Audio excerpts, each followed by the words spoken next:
قرآن دو بنیادیں دیتا ہے کہ جو تمام انسانوں کو جوڑنے والی ہیں۔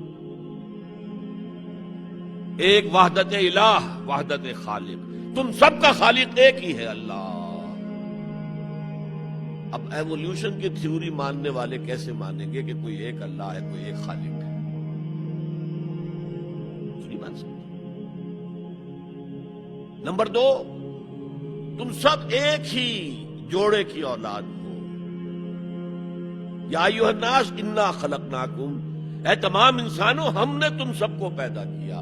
وحدت خالق، وحدت الہ، اس پر سب جڑ جائیں گے آپس میں، ہندی ہو، چینی ہو، پاکستانی ہو، ایرانی ہو، امریکی ہو، کالے ہو، گورے ہو، پیلے ہو، سب اللہ کی مخلوق ہے۔ اگر دل میں اللہ پر یقین ہے تو یہ پھر سارے جو فرق ہے ایویپوریٹ ہو جائیں گے۔